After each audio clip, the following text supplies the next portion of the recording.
Hey y'all, welcome to my kitchen today. This is Miss Katie. You found Heritage Ways, and who loves a good lasagna?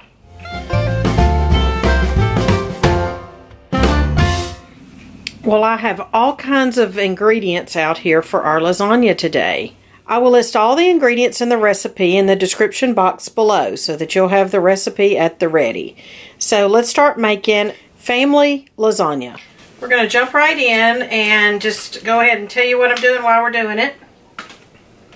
I'm going to brown 2 pounds of meat, one of which is an organic grass-fed beef, and the other is an all-natural preservative-free sausage.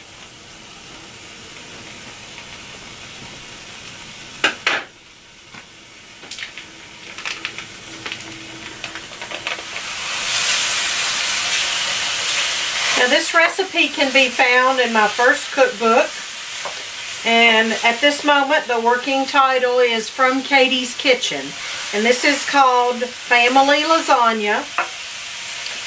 It's really a delicious lasagna. I do know that lasagna is something that does take time. There are shortcuts. You can buy, you can go ahead and brown your beef ahead of time. You can buy canned sauce.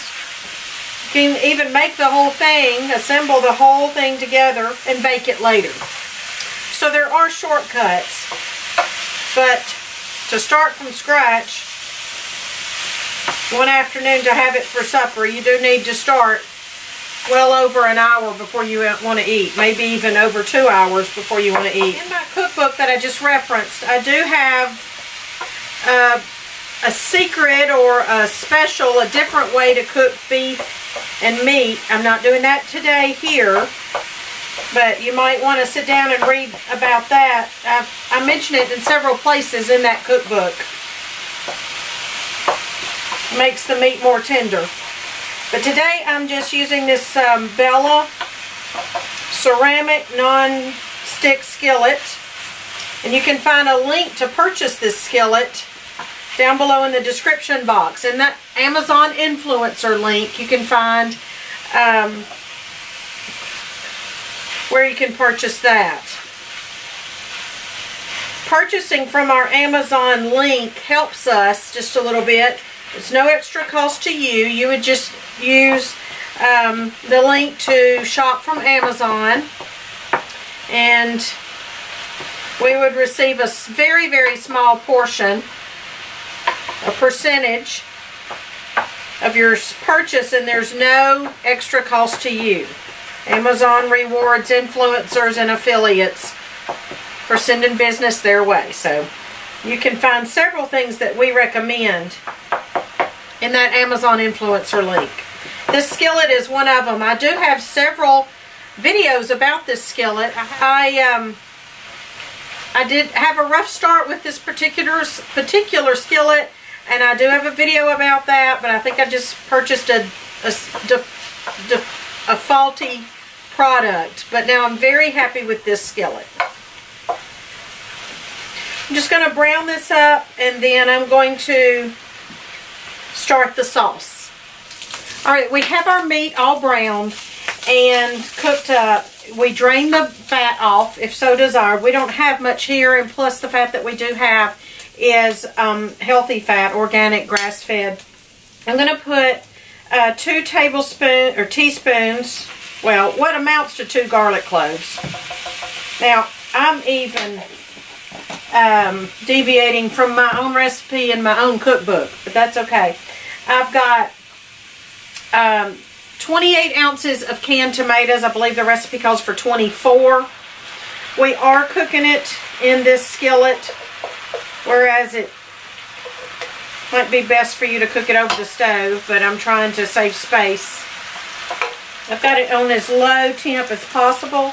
The recipe does call for it to simmer uncovered, but I'm going to simmer it covered because of splatters. This is 1 tablespoon of sugar. Can you put the lid on that? And then it calls for 12 ounces of tomato paste. That would be 2 of those small cans, but we have these tubes. It's double concentrated.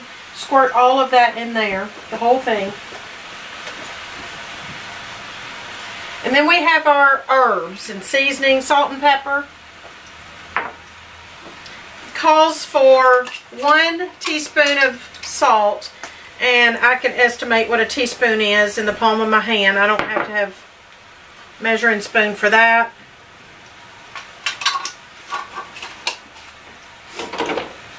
Teaspoon of black pepper.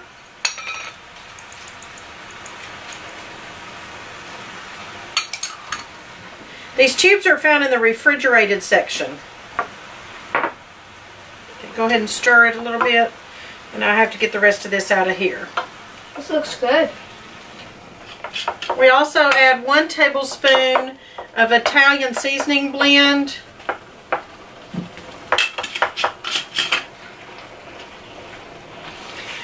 Now we're going to let this meat sauce cook on low for an hour, and we're going to cover it and stir it occasionally.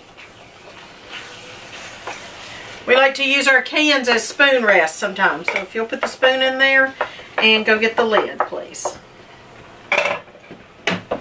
Now stop by the fridge and put that up, please. Yes, ma'am. Now I'm going to pull together the cheese layer while this is cooking.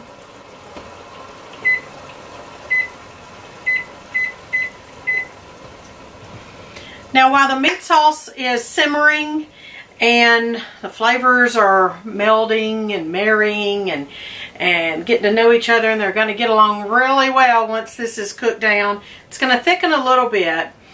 I'm going to add some liquid to it after it's thickened, and I'm going to explain why I'm going to do that, because that sounds like an odd thing to do. I'm going to put 3 eggs. Going to make the cheese mixture, the cheese layer for the lasagna. So I'm going to go ahead and break 3 eggs into my old glass mixing bowl here. Now ricotta cheese is used in this, as well as cottage cheese. Ricotta, from what I understand, is a byproduct of making mozzarella cheese. I believe that is correct information. And it's odd that it's a little expensive, but I guess that's because it doesn't make a lot of it, since it's a byproduct of mozzarella. To my 3 eggs, I'm going to add 8 ounces of ricotta, using the wooden spoon that Mr. Patient made. And let's see, that's approximately a little bit over half of this package here, container. I'm not going to measure it. Look, ricotta is a creamier cheese than cottage cheese. Now cottage cheese, I'm going to add 3 cups. So basically I'm just going to dip this down in here and scoop it out. 3 cups of cottage cheese. I have some family members who don't care for cottage cheese, they think. So I guess the texture. So in the past, for many years, I have put all of this in the food processor and just smoothed it down so that they couldn't tell it was cottage cheese. And whether they knew it or not, I don't know, but that process worked. And they ate it. The recipe calls for 3 tablespoons of fresh parsley. Dried herbs are more concentrated. You use half dried to the amount of fresh. So 3.5 tablespoons of fresh parsley would equal 1.5 tablespoons of dried.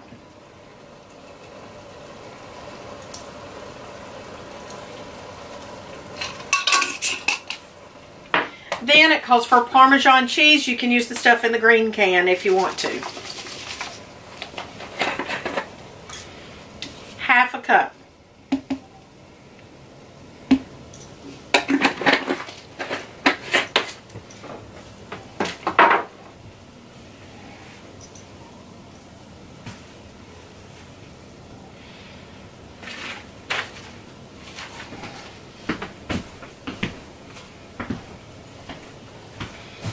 So there we go.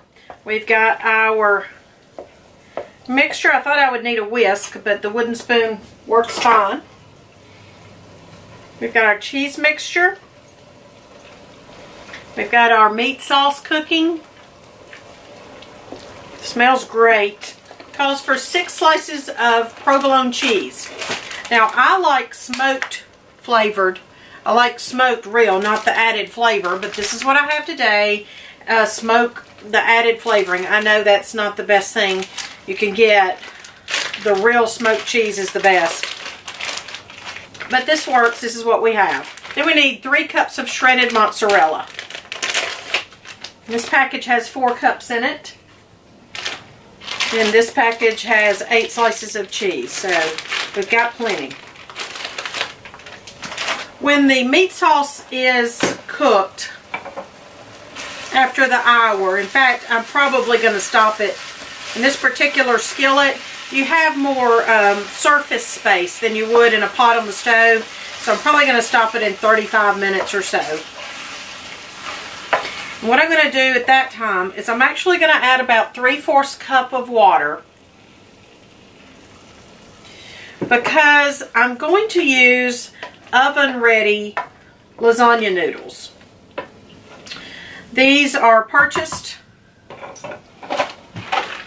like this, oven ready, and the concept is you don't have to cook them ahead of time. That's one of the worst jobs, in my opinion, of making lasagna.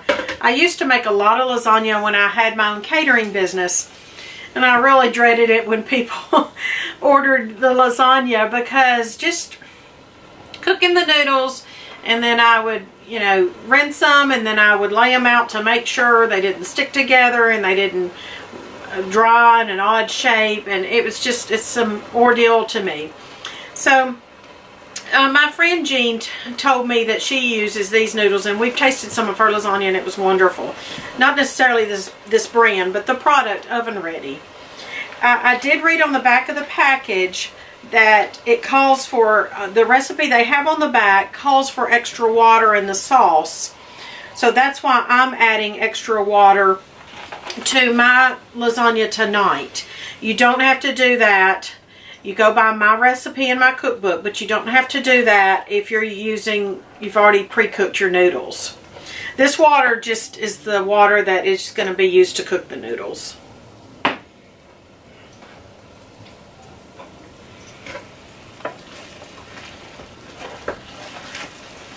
Many times in the past, I know I mentioned cooking the noodles a lot for my catering business, making a lot of lasagna. But if I was making it just for the family, I tell you, I did not cook the noodles first.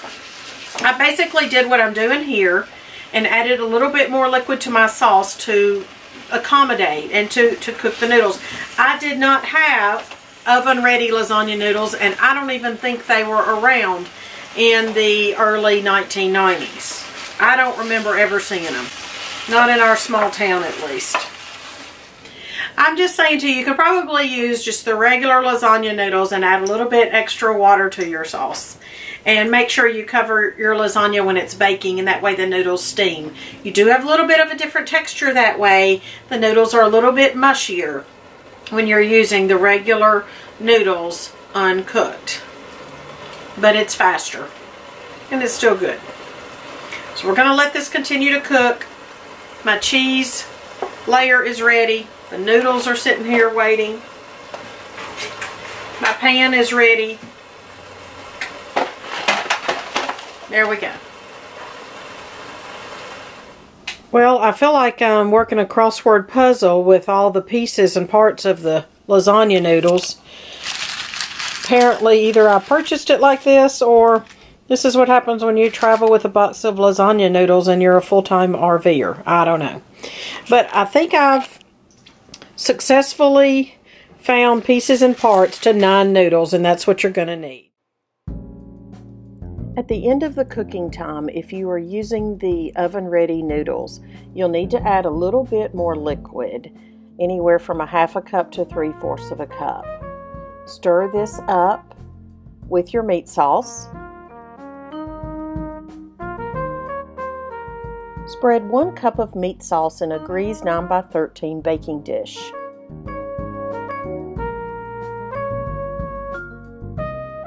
Layer with 3 cooked noodles, or the uncooked if you're using the oven-ready noodles. Add your layer of 6 slices of provolone cheese. Add 2 cups of cottage cheese mixture.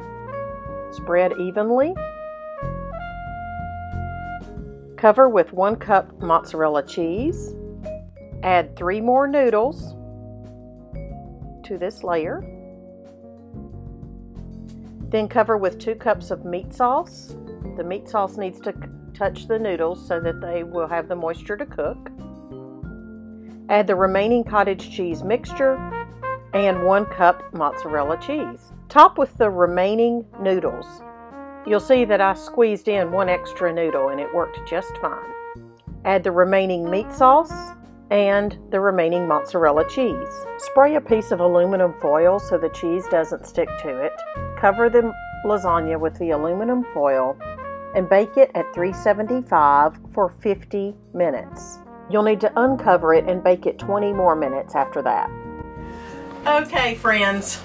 Well, it's a little overdone on the top, but yours won't be if you follow my directions. Our problem is on the RV, we're dealing with learning how to use a combination convection microwave oven. The heat source is on the top of our, it's close to our food, so we've had a lot of things to overcook on the top. Yours will not do that if you follow directions that I've given you or that you've used in my cookbook. So this sets on the counter for 15 minutes so it can kind of firm up and get like we like a lasagna to be, and not runny but firm. Tonight we're going to have it with a scalloped corn, which is my grandmother's recipe, and creamed spinach, which is my great Uncle Pete's recipe. So I hope you'll enjoy it. Please make sure to hit subscribe and tap on the little bell next to subscribe so that you won't miss anything from our channel. This meal is delicious. I want to tell you that the lasagna, the oven-ready noodles worked just fine. The lasagna is not runny or watery. It worked just fine to add the 3/4 cup of water to the sauce. You might ask, you know, why didn't we just add that up front? But we needed the sauce to cook down and have those good flavors marry together. And then we added that extra 3/4 cup of water, which was our cooking water for the noodles. But it worked fine. That ratio was great. This is delicious. We've got my Uncle Pete's creamed spinach, which is very good with this. We've got my grandmother's scalloped corn, and then some rosemary bread from the grocery store.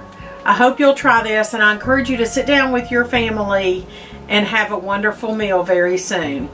So I'm just saying to you that you could probably use regular